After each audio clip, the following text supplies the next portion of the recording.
אני רוצה להגיד לכם שאתם לא מעריכים את הרגע הזה שאתם נמצאים בו. תגיד, נו. אתם לא מעריכים את הרגע הזה. מתי בפעם האחרונה עשינו כינוס כזה? עברו, אני חושב, איזה 8 שנים. אז תחשבו סטטיסטית, מתי יכול לקרות עוד אירוע כזה? זה עוד איזה 10 שנים. ובעוד 10 שנים... גיל 60. בגיל 60 אני חושב שכבר אין ספק לאנשים... יש לך עדויות חיות שיש פה גיל 50 עוד אפשר לעשות דאווינים של... אפשר להחזיר את המסורת של כל שנה. יש. אבל גיל 60 זה כבר זהו, אנחנו כבר מתכוננים לפנסיה. למה אתה מתכונן? למה אתה מכין אותנו? לא, אני סך הכל אומר שאתם לא מעריכים את הרגע הזה, והרגע הזה... מעריכים.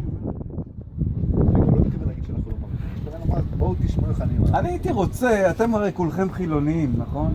כן. אפשר לומר. חוץ מדני. אבל... פצצות העולה הזאת.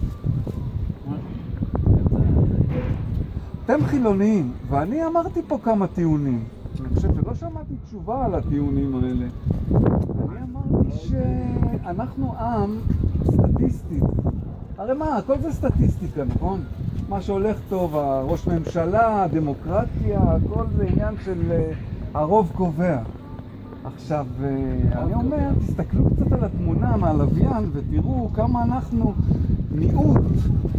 אנחנו מיעוט בתוך ציוויליזציה כל כזאת עצומה, ודווקא לנו יש את התורה, ודווקא שם כתוב על המחלוקת, על עם ישראל ועל הגויים מסביב ועל כל הבעיות, ואתם יושבים בטלוויזיה ומסתכלים על הפלסטינאים האלה ואומרים, זה מקרה, זה כמו בשיקגו, יש לנו בעיות, אנחנו לא יודעים מאיפה זה בא לנו, מאיפה הם הגיעו אלינו. אתם לא מקשרים את זה בכלל לתורה.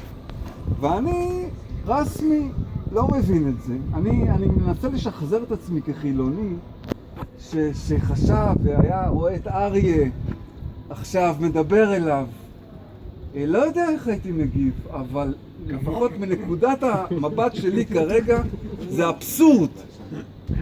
כן, דברו. מי רוצה לענות ראשון? לא היית מגיב כמונו. היית מגיב אותו דבר כמונו.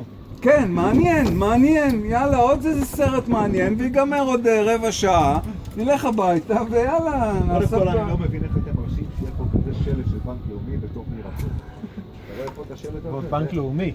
תגיד תודה שזה לא לוטו, תגיד תודה שזה לא לוטו. יכול להיות יותר ובחורות וזה. הדבר הכי זוהר פה זה השלט של בנק לאומי. כן, יש בעיות, ומפה רואים אותם מצוין. אנחנו שלחנו אותך בראש המחנה. כשיהיה אור, אתה תראה אותו בטוח, אבל ברור שגם אני אוכל לראות אותו, דברים יד. זה מדבר אליכם כהן, שתבינו.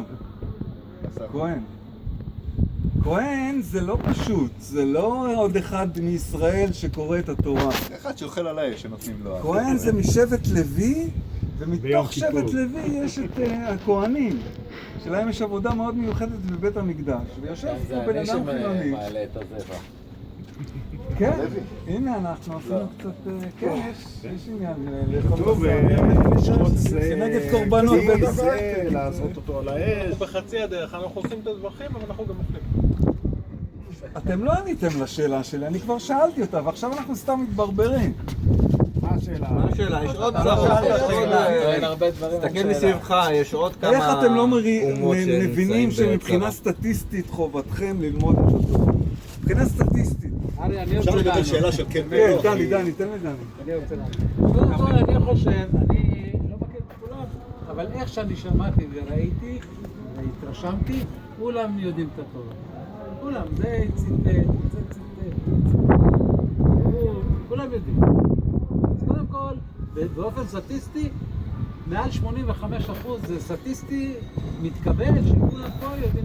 אוקיי, שמור את יום השבת לקדשו, נו. זה לא משנה, הם יודעים. מה הם עושים עם זה, אני לא יודע. אבל הם יודעים. הופה, זה הם יותר יודעים חמור. לצדד. אז אתה מחמיר את המצב. אני לא מחמיר, אני דווקא מקל. למה?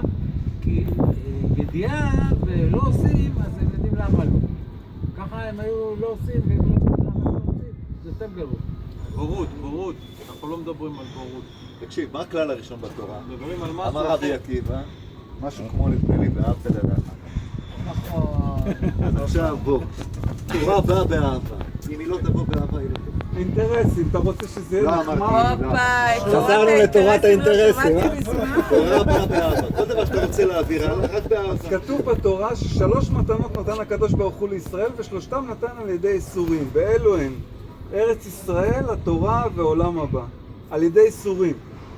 ככה זה הדרך. באהבה, אל תטיף, באהבה. אהבה בלתי תלויה בדבר. הדרך ברגע שהאהבה תלויה בדבר, היא לא שווה.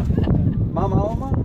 קודם כל אני שמח שזה הדרך שלך ולא שלי. הוא פחות מעדיף את אני האיסורים. הבנתי שלוש דברים, שאין הבדל בין איסורים להנאה.